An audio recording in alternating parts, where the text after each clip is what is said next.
Hello everyone. तो हम देख रहे हैं विजन आईएएस की टेस्ट सीरीज और टेस्ट सीरीज में आज टेस्ट 16 का हम यहाँ पे सिलेबस देखेंगे और ये टेस्ट हम 27 जनवरी को सॉल्व करेंगे। अगर आपने टेस्ट सीरीज ज्वाइन नहीं की है तो प्लीज़ सीरियस होकर इस टेस्ट को आप सॉल्व करते रहिए, ठीक है। तो यहाँ पे टेस्ट 16 जो है वो ज्योग्राफी की टेस्ट है, तो उसका सिलेबस देखेंगे कौन से सोर्स यूज़ करने हैं। मैंने 2025 का अटेम्प्ट दिया था, तो मेरे 24 का दिया था, 23 का भी दिया है मैंने।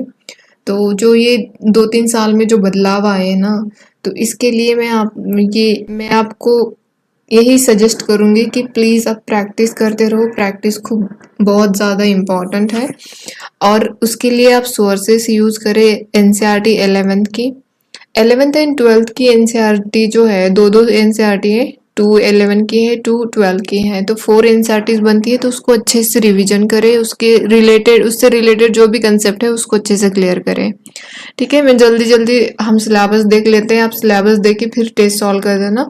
ये टेस्ट आपको टेलीग्राम चैनल पे अवेलेबल हो जाएगी। तो यहाँ पे ज्योग्राफी फर्स्ट, मतलब 2 टेस्ट होने वाले हैं ज्योग्राफी के, एक तो 16 वाली और दूसरी 17 वाली।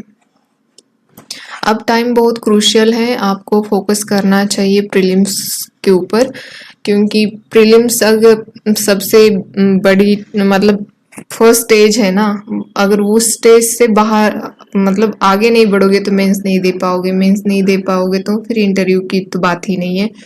तो इसीलिए ये स्टेज हमारे लिए बहुत इम्पोर्टेंट बन जाती है। तो देखते हैं हम सिलेबस। मैं ज़्यादा कुछ नहीं बोलूँगी, आप प्रैक्टिस करते रहे, रिवीजन करते रहे। अगर कंसेप्चुअल क्लैरिटी नहीं है तो उसके ऊपर आप पहले फोकस करें और पीवाईक्यू मल्टीपल टाइम्स देखते रहे, एनालिसिस करते रहे कि और जो थीम होती है पीवाईक्यू की वो बहुत इम्पॉर्टेंट है। तो चलो देखते हैं हम सिलेबस। पहले तो देखो, ये हमें द हिंदू या इंडियन एक्सप्रेस पढ़ना ही पढ़ना है, बाकी का पढ़ो या ना पढ़ो, इट डजेंट मैटर। और यहाँ पे ओल्ड एनसीईआरटीज है ज्योग्राफी की। अगर आपकी कंसेप्चुअल क्लैरिटी नहीं है तो आप you can go with this. And फिर ये आर्टिकल जो होते हैं मैगजीन के, मिनिस्ट्री ऑफ फॉरेस्ट, ये जो है अर्थ साइंस के, तो ये तो देखो करंट का पार्ट है। करंट का आप किसी भी एक कोचिंग क्लासेस का मटेरियल फॉलो करो, दैट्स सफिशिएंट। जितना हो सके उतना रिवीजन करते रहिए। तो ये हो गया बेसिक चीज़ें, मैं काफ़ी बार ये बता चुकी हूँ, तो लेकिन आज हम जस्ट सिलेबस देखेंगे। तो यहाँ पे हम फिजिकल ज्योग्राफी का सिलेबस देख रहे हैं। फिजिकल ज्योग्राफी जो कि इंडिया की भी है, वर्ल्ड की भी है, तो इसके बारे में हम देखेंगे यहाँ पे। तो यहाँ पे थोड़ा ज़्यादा डिटेल में एक्सप्लेन कर रखा है, यहाँ पे जस्ट बताया गया है कि टॉपिक कौन से हैं। मैं आपको यहाँ पे बताऊंगी जो मैंने पीवाईक्यू एनालिसिस किए हैं, उसी के अकॉर्डिंग बताऊंगी कि कौन से टॉपिक से रिलेटेड ज़्यादा क्वेश्चंस आते हैं और किसके ऊपर ज़्यादा फोकस करना है। ये जो यहाँ पे आप टॉपिक देख रहे हैं, solar system and the earth and basics of latitude and longitude, ये जो है काफ़ी इम्पोर्टेंट है। काफ़ी इम्पोर्टेंट इसीलिए यहाँ से क्वेश्चन बहुत बार आ चुके हैं, ठीक है। अगर स्टेटमेंट वाइज क्वेश्चन दिए जाएंगे ना, आजकल 3-3 स्टेटमेंट में क्वेश्चन आ रहे हैं, तो एक ही क्वेश्चन होता है बट उसके 3 स्टेटमेंट होते हैं। तो आपको उसमें से मतलब कौन सा करेक्ट है और कौन सा किस स्टेटमेंट को एक्सप्लेन करता है वो बताना होता है। तो ऐसे में आया तो आप फंस सकते हो। अगर आपको थोड़ा सा भी, अगर एक भी स्टेटमेंट आपने गलत कर दी तो पूरा आंसर ही गलत हो जाता है ऐसे केस में। तो आपको अच्छे से पढ़ना है, यहाँ पे जो भी कंसेप्ट्स है उसको अच्छे से करके जाना है, ठीक है। इससे रिलेटेड आप पीवाईक्यू भी सॉल्व करते रहिए। दूसरा है यहाँ पे जियोमॉर्फोलॉजी काफ़ी इम्पोर्टेंट है। और जैसे लैंडस्लाइड्स और ये सब हो रहे हैं तो ये थोड़ा सा रिलेट कर जाता है जियोमॉर्फिकल। कुछ एजेंट्स होते हैं, कुछ फोर्सेस होते हैं, एक्सोजेनिक एंडोजेनिक फोर्सेस होते हैं इसमें जियोमॉर्फोलॉजी में, तो उससे रिलेटेड है ये। तो आपके यहाँ पे कंसेप्ट क्लियर होनी चाहिए, ठीक है। Climatology, oceanography, very very important IMP है ये, बहुत ही ज़्यादा इम्पॉर्टेंट है ये क्लाइमेटोलॉजी एंड ओशनोग्राफी। और यहाँ पे बहुत सारे कंसेप्ट्स हैं जिसको आपको क्लियरली अच्छे से आनी चाहिए, ठीक है। आपको अगर रात में भी कोई पूछे ना कि क्लाइमेटोलॉजी में क्या क्या पढ़ते हैं हम, ओशनोग्राफी में क्या क्या पढ़ते हैं, तो आपको आना चाहिए, ठीक है। फिर सॉइल है, सॉइल के बारे में, टाइप्स जो है इंडिया में कितने टाइप की सॉइल मिलती हैं, कहाँ कहाँ मिलती हैं, तो आपको मैप करके उसके अंदर मतलब कौन से न्यूट्रिएंट्स पाए जाते हैं सॉइल के अंदर, उसको आपको अच्छे से करना है। फिर ये नेचुरल हजार्ड्स एंड डिजास्टर जो है, देखो जैसे कि सुनामी अभी मेंस में पूछा गया था, तो अर्थक्वेक के बारे में, साइक्लोन्स के बारे में, जो ट्रॉपिकल टेम्परेट साइक्लोन्स होते हैं तो वो कैसे फॉर्म होते हैं, उनके लिए कंडीशंस क्या होनी चाहिए, इससे रिलेटेड क्वेश्चन आ सकते हैं। पूछे भी है यूपीएससी ने, तो ये इम्पोर्टेंट बन जाता है, क्योंकि अभी अपने देखा था कि श्रीलंका को एक अर्थक्वेक ने हिट किया था, सॉरी, तो मतलब सुनामी थी क्या वो, साइक्लोन था, तो साइक्लोन था ना, तो वो हिट कर गया था, दिदवा या दिदवा कुछ ऐसा नाम था उसका, तो वो हिट कर गया था, तो हो सकता है क्वेश्चन बनने के चांसेस है, या पेयर में पूछा जा सकता है वो क्वेश्चन।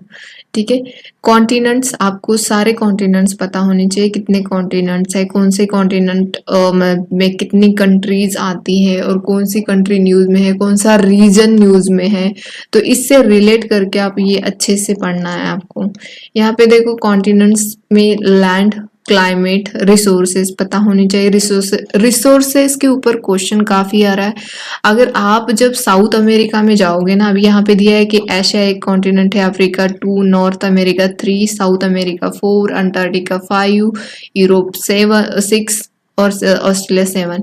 तो देखो ये जो कॉन्टिनेंट है इसमें सबसे ज्यादा मतलब अभी के लिए ना नॉर्थ अमेरिका और साउथ अमेरिका, वैसे तो इसीलिए मैं बता रही हूँ, रिसोर्स पर्सपेक्टिव से बता रही हूँ मैं, क्योंकि अभी साउथ अमेरिका में आपने देखा हुआ वेनेजुएला के प्रेसिडेंट को उठाया ट्रम्प ने, तो वेनेजुएला काफी पूरी दुनिया बोल रही है कि वेनेजुएला के पास वर्ल्ड के सबसे ज्यादा ऑयल रिजर्व्स है, जो कि वो एक्सप्लोर नहीं कर रहा, क्योंकि उसके पास इतना फाइनेंशियल नहीं है कि वो अब सारा रिजर्व जो है उसको एक ही बारी में निकाल सके, या ज्यादा क्वांटिटी में निकाल सके, इतना वो इतनी पावरफुल कंट्री नहीं है ना वेनेजुएला।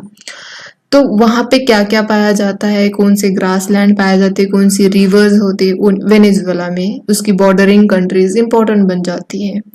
अगर ऑयल रिजर्व तो होते हैं, तो उसमें देखो जो ऑयल से रिलेटेड होते हैं, नेचुरल गैस होते हैं, शेल गैस होता है, पेट्रोलियम रिजर्व होते हैं, तो ये जो होते हैं ना, इसका परसेंटेज मतलब कॉन्टिनेंट वाइज आपको पता होना चाहिए सबसे ज्यादा किसके पास है, सबके पास कौन ज्यादा प्रोड्यूस करता है, कौन ज्यादा प्रोसेस करता है, कौन ज्यादा एक्सपोर्ट करता है, कौन ज्यादा इंपोर्ट करता है, किसके मतलब, और ये सब चीजें आपको पता होना चाहिए कि अगर न्यूज में कुछ चीजें हैं तो, क्योंकि आपने देखा होगा 24 में ना यूपीएससी ने गोल्ड से रिलेटेड पूछा था कि स्विट्जरलैंड जो है उसके पास गोल्ड के रिजर्व ज्यादा हैं, ऐसी स्टेटमेंट दी थी फर्स्ट, एंड सेकंड में था कि वैल्यू वाइज उनके पास गोल्ड ज्यादा है, इस तरह से दिया गया था। तो वो आपको अब पता होना चाहिए कि गोल्ड भी इतना महंगा हो रहा है, तो हो सकता है इस बार भी गोल्ड के ऊपर क्वेश्चन आ सके, पूछा जाए, और जो रेयर अर्थ एलिमेंट्स जो होते हैं उसके ऊपर तो संभावना ज्यादा ही है, तो यहाँ से क्वेश्चंस बनते हैं। तो आपको ये पता होना चाहिए, न्यूज में जो कंट्री होती हैं तो उससे रिलेटेड तो आपको अच्छे से डिटेल में करना है, क्योंकि पेयरिंग में भी क्वेश्चन पूछे जा सकते हैं, स्टेटमेंट में भी क्वेश्चन पूछे जा सकते हैं। फिर रिवर्स होते हैं, आपको पेयर करवा देंगे, मैच द फॉलोइंग करवा देंगे, तो इस तरह से होता है। तो आपको वर्ल्ड ज्योग्राफी पे थोड़ा फोकस करना है, आपको इतना तो बेसिक पता होना चाहिए कि कौन से लेक कहाँ पे पड़ते हैं, आते हैं, कौन सी कंट्री में आते हैं, कौन से कंट्री से बॉर्डर बनाते हैं। एक तो लेक पता होने चाहिए आपको, जब आप कॉन्टिनेंट पढ़ रहे होते हो लेक पता होना चाहिए। वो आपको इक्वेटर जो होता है, tropic of cancer, tropic of capricorn जो होता है, उसके नीचे ऊपर कहाँ पे आते हैं, ये उनका लोकेशन आपको देखना होता है। फिर होता है रिवर पता होनी चाहिए, अगर वो ड्राई हो रही है तो क्यों हो रही है, कौन सी कंट्री है, कंट्री पता होनी चाहिए।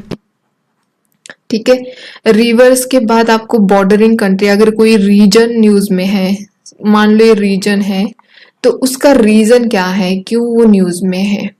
फिर बॉर्डरिंग कंट्री, अगर कोई कंट्री न्यूज में है, मान लो यहाँ पे कोई कंट्री न्यूज में है, तो क्यों न्यूज में है, और उसके एक तो रीजन भी पता होना चाहिए, और दूसरा है उसकी बॉर्डरिंग कंट्री। ठीक है, ये पता होना चाहिए, बॉर्डरिंग कंट्रीज भी पता होनी चाहिए। फिर वहां पे डेजर्ट पता होने चाहिए आपको। ठीक है, डेजर्ट कोल्ड, इसमें कोल्ड और हॉट कौन सा है ये भी पूछा जा सकता है। फिर वहां पे अगर कोई विंड ब्लो कर रही होगी, जैसे कि मतलब लोकल विंड्स काफी होती हैं, तो ये आपको पता होना बहुत जरूरी है। तो ये चीजें सारी, और ये तो है कि वहां पे माउंटेन्स, वो भी कौन से फोल्ड है या नहीं है, इसमें भी आपको पता होना चाहिए। रॉक पता होना चाहिए। अगर अभी देखा जाए तो अभी लास्ट ईयर में अंडीज के बारे में पूछा गया था कि कौन से कंट्री से वो आता है। 7 कंट्री से वो जाती है रेंज अंडीज। तो इस तरह से भी पूछा जा सकता है क्वेश्चन। तो आपको इससे मतलब यहाँ पे देखो ना, ये इंटरेस्टिंग भी है, यहाँ पे क्वेश्चन गलत होने के चांसेस भी कम होते हैं अगर आपने अच्छे से पढ़ा तो। ठीक है, और आपको तो मैंने एनसीईआरटी बताया, अगर आप जीसी लियोन का भी पढ़े तो बहुत ही बेहतर होगा। अगर आपको जो एनसीईआरटी में कवर नहीं हो रहा है वो यहाँ से कवर कर सकते हो, या आप किसी के वीडियोस भी देख सकते हो। अगर आपको ऐसे पढ़ने में मजा नहीं आ रहा या बोर हो रहा है तो आप किसी के वीडियोस भी देख के कर सकते हो। ठीक है, सो यहाँ पे देखो फिजिकल ज्योग्राफी ऑफ इंडिया, ये तो वर्ल्ड का हो गया। फिजिकल ज्योग्राफी ऑफ इंडिया में देखोगे आप, यहाँ पे इंट्रोडक्शन, लोकेशन पता होना चाहिए, एरिया बाउंड्रीज पता होनी चाहिए। अभी थोड़ी इंडिया की जो मैरीटाइम बॉर्डर है, बाउंड्री जो है, मतलब बॉर्डर जो है, कोस्टल जो है, कोस्टल लाइन चेंज हो चुकी है इंडिया की, तो उससे रिलेटेड क्वेश्चन आने के चांसेस है। तो आपको यहाँ पे अच्छे से पढ़ना है। एक तो आपको स्टेट इंडिया में कितने पता है ये भी पता होना चाहिए, यूटीज भी पता होनी चाहिए। यूटीज में भी किसकी कोस्टल बॉर्डर जो है वो ज्यादा है, स्टेट में किसकी कोस्टल बॉर्डर है जो ज्यादा है। गुजरात पहले भी था, अभी भी, मतलब कोस्टल लाइन चेंज होने के बाद भी, सॉरी, कोस्टल बॉर्डर चेंज होने के बाद भी गुजरात टॉप कर रहा है स्टेट के इसमें। और यूटी में देखो तो अंडमान एंड निकोबार। ठीक है, तो इसकी ज्यादा है। तो ये आपको थोड़ा सा यहाँ पे ध्यान रखना है। स्ट्रक्चर एंड रिलीफ्स की बात करें तो यहाँ पे भी आपको, क्योंकि ये बहुत ही ज्यादा इंपॉर्टेंट बन जाता है, तो आपको यहाँ पे ध्यान रखना है, पढ़ना है अच्छे से। Drainage system important, again important है, ये थीम ही है ड्रेनेज सिस्टम, इस यहाँ से क्वेश्चन पूछे जाते हैं। वेदर, क्लाइमेट एंड सीजन, यहाँ से भी क्वेश्चन आते हैं, इंपॉर्टेंट है ये। आपको सॉइल पता होनी चाहिए, natural vegetation, plant and animal life, important है, क्वेश्चन आते हैं यहाँ से। आप अगर पीवाईक्यू एनालिसिस करोगे तो आपको पता चल जाएगा। ठीक है, इधर थोड़ा डिटेल में दे रखा है, जैसे कि देखो internal force and there impact, volcanoes, earthquake, folding, faulting, ये सब यहाँ पे बताया गया है। तो ये लैंड फॉर्म्स और ये सब इतना डिटेल में यहाँ पे दिया है, तो डिटेल में बताऊंगी तो काफी लंबी वीडियो हो जाएगी, तो इसीलिए मैं अवॉइड कर रही हूँ। और आपको यहाँ पे करंट अफेयर्स करने सितंबर 2025 के करंट अफेयर करने हैं आपको। यहाँ पे अच्छे से प्रिपेयर करें, जितना मैंने बताया उसकी तरह, उससे मतलब उससे आपको पढ़ना, जैसे मैंने बताया वैसे पढ़ोगे तो आपका ही बेनिफिट होगा। अच्छे से पढ़िए, सिंसियर होके पढ़िए, ऐसे अंदर से ये फीलिंग होनी चाहिए, इंटेंसिटी होनी चाहिए कि नहीं मुझे इस बार क्लियर करना ही करना है, नो मैटर व्हाट। क्योंकि देखो जितने साल आप बर्बाद करोगे ना, उतना ही आपको बोर होगा, आपका जो इंटरेस्ट है वो खत्म होते जाता है। तो जितना इंटेंसिटी के साथ आप पढ़ोगे ना, अब ऐसे मत सोचो कि मेरे पास 4 मंथ है या मेरे पास 3 मंथ है। Don't worry about that, just follow your time table. Discipline बहुत इंपॉर्टेंट है। अगर देखा जाए तो डिसिप्लिन के बिना कुछ नहीं होता। मोटिवेशन तो वन डे ओवर हो जाता है, लेकिन डिसिप्लिन होना चाहिए, और सब्जेक्ट में इंटरेस्ट लाना ये आपकी रिस्पॉन्सिबिलिटी होती है। अगर आप सब्जेक्ट में इंटरेस्ट लेके नहीं पढ़ोगे तो फिर कोई भी सब्जेक्ट ले लो आप, बोर ही लगेगा। पढ़ना किसी को अच्छा नहीं लगता है, लेकिन उसको मजेदार बनाना और उसको मजे से पढ़ना, इसमें मजा ही कुछ अलग होता है। ठीक है, ज्यादा बातें नहीं करना है, तो मैं अपने लिए बता रही हूँ ये। तो आप पढ़ते रहिए, अच्छे से पढ़े, और इस बार क्लियर हो जाएगा, डोंट वरी। ठीक है।